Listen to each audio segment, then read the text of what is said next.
22 तारीख को एक घर के अंदर बारात आने वाली होती है। जो पिता होता है तमाम तरह की तैयारियों में लग जाता है। शादी से मात्र 12 दिन पहले का वाकया होता है जब पिता बाजार को चला जाता है। बाजार में कुछ सामान उसे खरीद कर लाना था। इधर घर पर बेटी और उसकी माँ होते हैं। तभी उस घर के दरवाजे को कोई बाहर से खटखटाता है।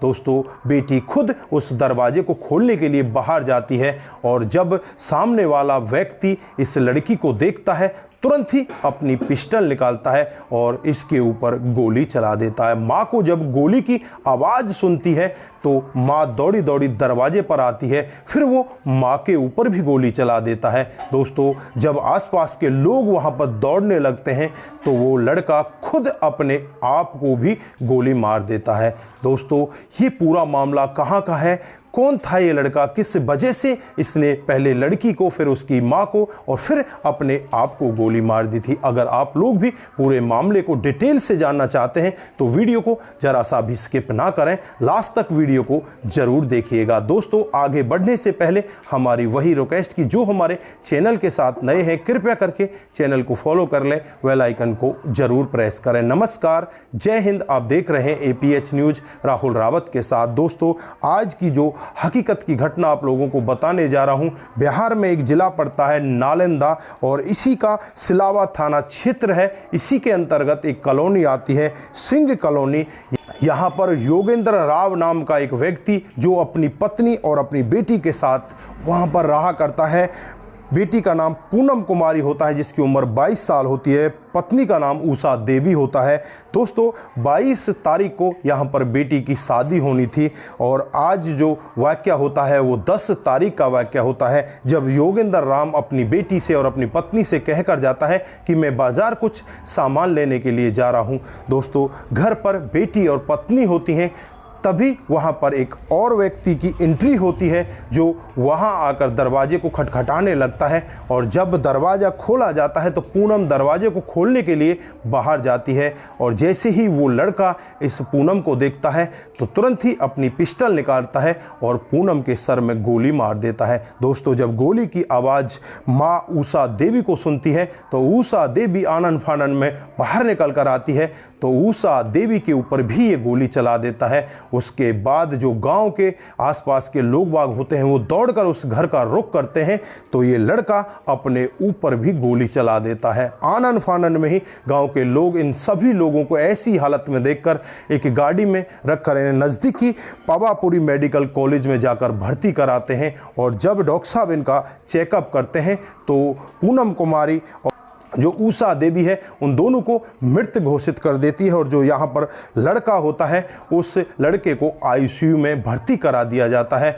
दोस्तों, अब यहाँ पर बड़ा सवाल कि ये लड़का कौन है और इसने ऐसा काम क्यों किया। जब आसपास के लोगों से, घर वालों से बातचीत की जाती है तो उस लड़के के बारे में पता चलता है। इस लड़के का नाम मनीष कुमार है जो मऊ गाँव का रहने वाला है। दोस्तों, वो लड़का तो अपनी अंतिम सांसें गिन रहा होता है, लेकिन यहाँ पर ये मामला कैसे हुआ, कौन सी बड़ी वजह रही होगी। जब इस मामले को जड़ से निकाला जाता है, जड़ से इसकी खोजबीन की जाती है तो एक बहुत ही बड़ा मामला सामने आता है। जो वहाँ के SSP हैं भरत सोनी, वो इस केस को अपने अंडर में लेते हैं और फिर इस केस की जो पूरी जानकारी जुटाते हैं तब यहाँ पर खुलासा होता है। पता चलता है जो यहाँ पर मनीष कुमार है वो इस लड़की पूनम कुमारी के भाई का दोस्त होता है। इनके घर पर इसका आना जाना होता है और घर पर आते जाते ये पूनम कुमारी के साथ इस तरह से रिश्तों में आ जाता है। उसके साथ अवैध तरीके के इसके रिश्ते हो जाते हैं, प्यार प्रसंग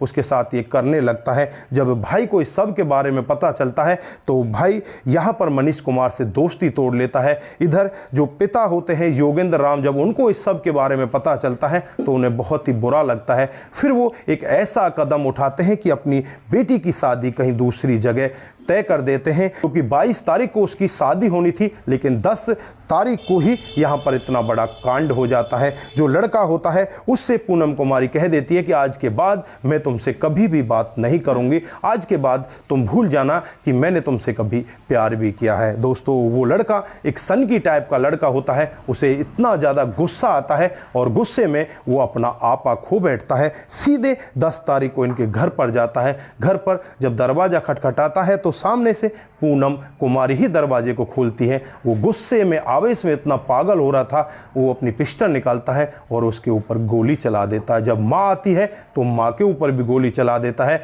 और जब लोग बाग उसके तरफ आते हुए दिखाई देते हैं तो वो खुद अपने आप को भी गोली मार लेता है। दोस्तों, ऐसे ऐसे मामले भी हमारे समाज के अंदर हो रहे हैं। तो दोस्तों, आप लोगों ने यहाँ पर देखा कि किस तरह से एक लड़का प्यार में किस तरह से पागल हो जाता है। जब उसकी प्रेमिका की शादी किसी दूसरे के साथ कराई जा रही थी तो वो यहाँ पर इस सब को सहन नहीं कर पाता और वो इतना बड़ा क्राइम कर बैठता है। दोस्तों, कानून किसी को भी हाथ में लेने की इजाज़त नहीं देता, कानून को कभी भी हाथ में लेने की ज़रूरत नहीं है। दोस्तों, यहाँ पर माता पिता की इच्छा के अनुसार ही लड़की भी शादी करने के लिए तैयार हो जाती है, लेकिन प्रेमी यहाँ पर सनकी टाइप का होता है। वो अपनी सनक के चलते हुए इतना बड़ा कदम उठा देता है।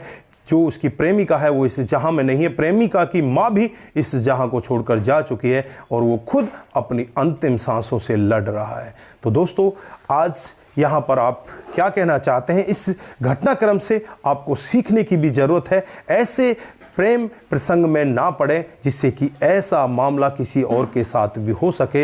हालांकि बहुत सारे ऐसे मामले आपने भी सुने होंगे, हमने भी आप लोगों को बहुत ऐसे मामले सुनाए हैं जिनमें इस तरह के कांड हो जा रहे हैं। तो दोस्तों, आप यहाँ पर क्या कहना चाहते हैं? आप लोग इस कहानी से क्या शिक्षा लेकर जाते हैं? इस घटनाक्रम से आपको क्या सीख मिलती है, वो भी आप कमेंट बॉक्स में ज़रूर देकर जाएं। आज के लिए बस इतना ही, फिर मिलते हैं किसी नए मोड के साथ। तब तक के लिए आप अपना ख्याल रखें, परिवार का ख्याल रखें, सतर्क रहें, सावधान रहें। दोस्तों, यहाँ पर जाते जाते मैं यही कहना चाहता हूँ कि जो लोग इस तरह के मामलों में इस तरह से फंस जाते हैं, वो लोग ज़्यादातर इसी तरह से या तो जेल के अंदर होते हैं या अपने को इस जहां से ख़त्म कर लेते हैं। तो कभी भी ऐसे मामले में ना पड़ें, अपने आप को ज़रूर ऐसे मामलों से दूर रखें, क्योंकि आपके पीछे आपके माता पिता भी हैं, आपका परिवार भी है, वो भी आपके लिए कुछ सोच समझ कर बैठा है कि हमारे बच्चे बड़े होंगे, हमारे लिए कुछ अच्छा करेंगे। लेकिन जब आप ऐसा कदम उठा देते हैं तो माता पिता के ऊपर कैसी गुजरेगी? दोस्तों, उन माता पिता को ही पता होगा जिन माता पिता के बच्चे ऐसा काम कर जाते हैं। तो दोस्तों, कभी भी ऐसा काम ना करें, अपने आप को ज़रूर ऐसे कामों से बचा कर रखें। नमस्कार, जय हिंद,